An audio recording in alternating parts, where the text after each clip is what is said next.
Live from the 22 News studios, this is a Decision 2012 special program. Today, a candidates forum with one of the Democratic challengers for the 1st District in the United States House of Representatives, Bill Shein. Now here's Rich Teddemer. Good afternoon. 22 News is working for you this week to introduce you to some of the candidates you'll be seeing on the ballot when you go to the polls on primary day next Thursday, September 6th. And today we focus on the race for the Massachusetts 1st District seat in the House of Representatives in Washington. Incumbent Democratic Congressman Richard Neal is running for re-election in the newly redrawn district. Neal has two Democratic challengers, Andrea Nucifaro and Bill Shein. Mr. Shein is here with us today. Mr. Neal declined our invitation to take part in the debate, and Mr. Nucifaro is not participating. Bill Shein, welcome, and thanks for joining us. My pleasure. Great to be here. This afternoon. We appreciate it. So it's a chance for us to have a conversation about the issues that you'll be facing and talking about in the coming week, for sure, anyway. Just first give us a background of yourself. Who is Bill Shein? Sure. Well, I live in a little town in Berkshire County called Alford, right near Great Barrington, South County. I'm a writer, a longtime progressive activist, someone who has tried to use creative and other ways to advance important ideas on fixing our democracy, making our economy fair so it works for everyone, and addressing environmental challenges like climate change. I've worked for the Democratic Party. I've worked on some campaigns. I've worked for a nonprofit that is trying to fix some of our electoral issues.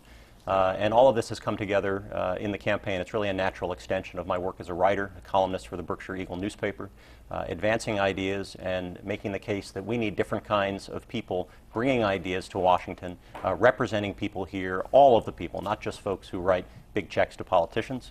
And that's what we've been doing now, working very hard for 8 months, and remarkably, just a week left. Yeah, it's getting close, no doubt about that. This is your first run for political office, right? That's right. Yeah, first time. I've been involved in some other campaigns, but I've been mostly involved on issues and activism around issues. And the case I've made this year is that people like me, and there are a lot of us, people who understand that the system just isn't working right. You know, I heard in the last segment you were talking about the economy and how jobs that are being created are not paying a living wage. This is a part of a long-term, 30-year race to the bottom. It's really the reason I decided to get into the race. As we saw last year with the rise of the Occupy movement and a lot of discussion about income and wealth inequality, the economy has been hollowed out. A lot of it has to do with money from corporate interests, from lobbyists and others, that now goes to both Democrats and Republicans. They are gaming the system. They're playing both sides. And one of my opponents, Congressman Neal, raises virtually all of his money from those interests, the same folks that donate to Scott Brown. And when both Democrats and Republicans are funded by the same sources, the range of ideas that are going to see the light of day in the Congress becomes extraordinarily narrow. As a progressive Democrat, I believe we need bold and outspoken voices championing the things that Democrats used to champion in a real full-throated manner, and that's why I'm running this year. Congressman Neal is a 24-year incumbent. He's moved up the ladder in the U.S. House. And you would be starting brand new with a brand new team, and some would argue also a brand new district. That's right. Yeah, well, it is a new district. About half of the current 2nd district that Springfield is in, and half of what used to be John Olver's district, a progressive Democrat who's represented the old 1st district for 20 years. This new district presents voters in Springfield and across the district with a real opportunity to send someone to the Congress who knows, as they do, that we have to do things differently. Seniority in the Congress is certainly important for a variety of reasons, but seniority that's used for the wrong priorities, that actually is not good for us. Congressman Neal uses his seniority in many cases to champion the corporate lobbyist agenda, particularly on tax policy. And we've had some back and forth in the debates that Congressman Neal actually showed up for about that issue. Because I believe that what we need is tax policy that works for all of us. Corporations today, the biggest ones, are not paying their fair share. There's a particular tax break that Congressman Neal wants to make permanent that I call the General Electric tax break. It's got a long history. We eliminated it once before when Ronald Reagan looked at it and said that General Electric should not, and this is back in the 1980s, be paying less in taxes than my secretary. And we've heard that again in the last few years. I believe we need tax policy that is fair for all of us, progressive taxation. Corporations today, by using all that money I was describing, are able to get these kinds of breaks. The rest of us have to pick up the burden, and it means we're not properly funding the kinds of investments we need to make, put people back to work in particular. You sound like someone who has done their homework, but this is your first run for political office. Have you always had political aspirations? No, no, not at all. In fact, I think like a lot of other folks, I've been yelling from outside the gates for a long time. There are people who have been working on issues here in Springfield, social and economic justice, particularly in housing issues. Even before I decided to become a candidate, I've been involved with a group here in Springfield called No One Leaves, just as a supporter of those trying to make sure that people facing foreclosure are treated fairly and should be able to stay in their homes. What I've seen, I think what all of us have seen over the last 5 years, is the big banks getting bailed out with virtually no strings attached. Here in Springfield, we've had a foreclosure crisis that is kicking people out of their homes that could afford to stay in those homes if the banks had been forced to mark down principal and renegotiate. We're starting to see more of that, but here is a critical point, and this is one of the main reasons I decided to run. Those changes that we're seeing in housing policy, we're now 5 years into this crisis. That has been 5 years of suffering for families and children in Springfield, in Holyoke, and across the district. I find that to be unacceptable. And I think in our politics today, we have begun to accept the unacceptable as normal.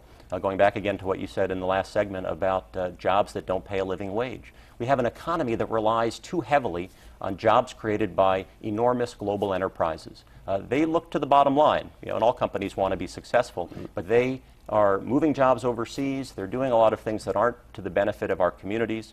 Right here in Springfield, poverty is way too high. Voter participation is way too low because so many people don't believe the system works anymore. I'm running because we have to change those things. The way we do it is by fixing what's broken in our democracy, getting corporate money out of politics, public financing of elections, universal voter registration, a whole variety of things to make sure that our democracy lives up to our democratic ideals. Because right now, I think there's broad agreement that it doesn't. Will you say that you have been for a long time on the outside looking in and shouting from looking in at that, and recent polls continue to give Congress unfavorable job performance ratings. You would be running to be part of the leadership that so many Americans have so little confidence in. That's right. That's right. I think, I'm not a politician. I'm just like so many other people, millions of us who for a long time have tried to do what we can in ways large and small to make a difference. And I think we've now seen that we can't keep doing things the way we have. People like me, I think, will start to run for office more often as we move forward.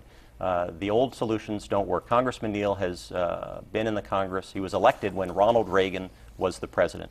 Things have changed. His reliance unapologetically on a lot of corporate money is a big part of the problem. He doesn't champion the things that would address it. And I don't think it's mutually exclusive to be an effective representative for your constituents by working to bring money back to the district, addressing their concerns, but also trying to fix what's broken. And that'll be a priority for me. And I think we need more voices in the Congress, more progressive Democrats in particular, who don't just give lip service to campaign money as a problem during a campaign, but when they're in the Congress, will use, if they have seniority especially, use it to fix things. A lot of people feel that partisan politics is to blame. Democrats voting with Democrats, Republicans voting with Republicans. If elected, would you feel pressure to vote along party lines? Well, I think what we need to make sure we're doing is, legislating is all about compromise. At the end of the day, there are going to be lots of different opinions, lots of different ideas.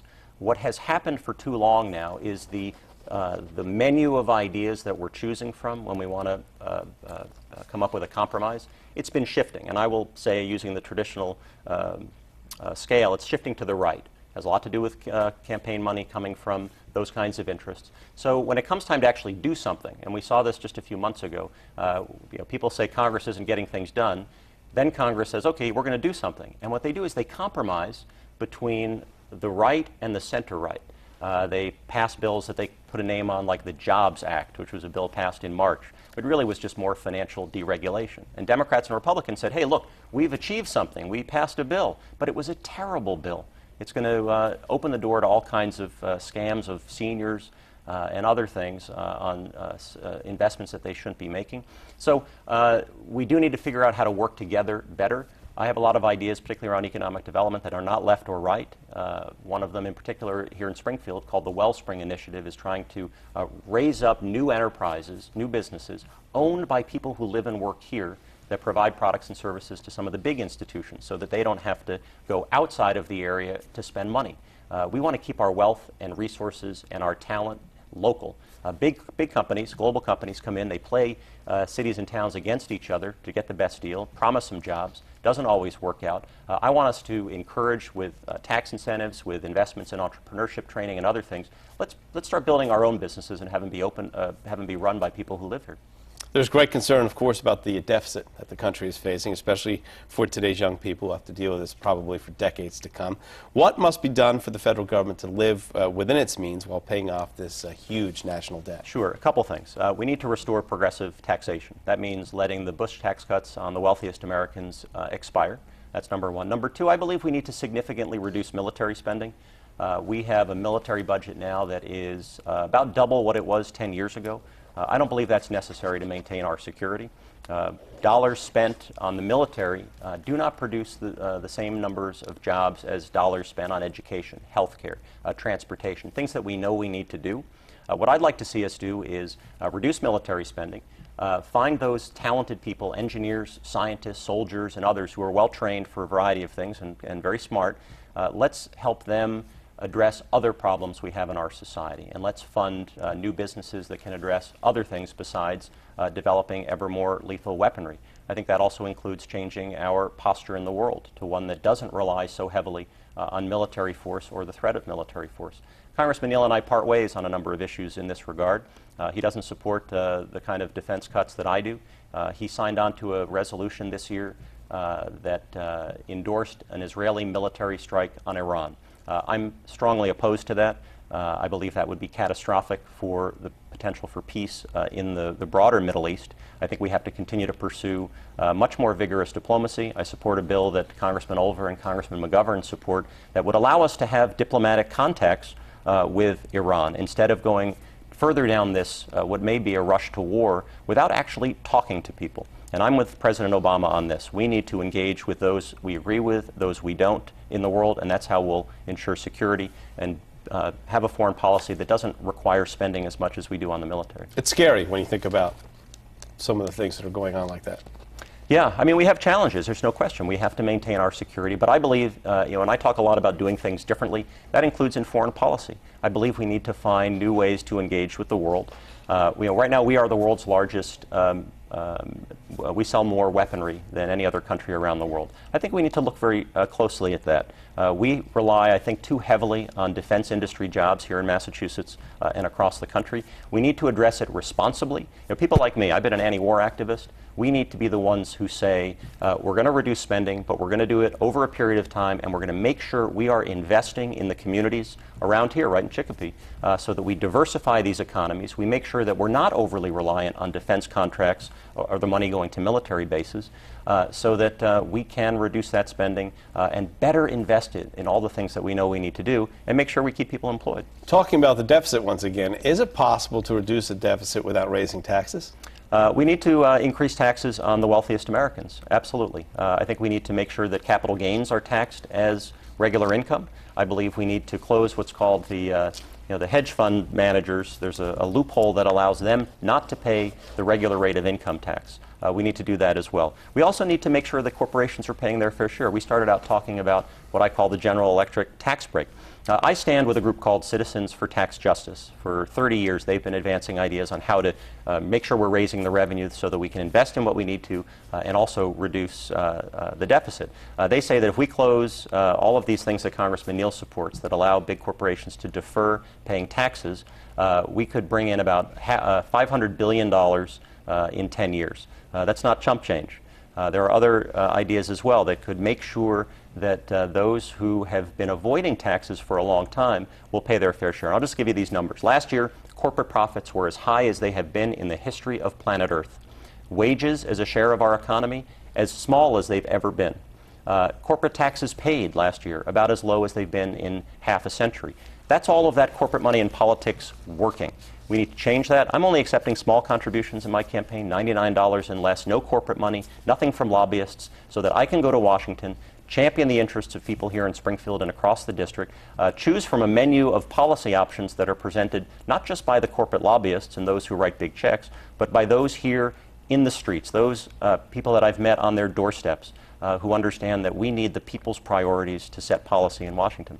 You had said that you would like to cut defense spending, and there are people who say the ongoing war in Afghanistan has gone on too long, over 10 years now.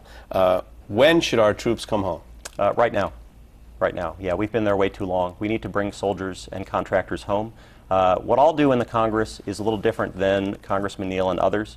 With regard to Afghanistan, I will not vote for any additional funding for the war in Afghanistan except for money that will bring our soldiers and contractors home safely. If I vote against what I believe to be an ill-advised war, like I believe the Iraq War was, I will not vote to fund it. I think if more members of Congress had the courage to stand up and follow up their vote against a war with a decision not to fund it, we could have ended that war years earlier, saved a great amount of money and lives, and that's the kind of approach that I'll bring to the Congress.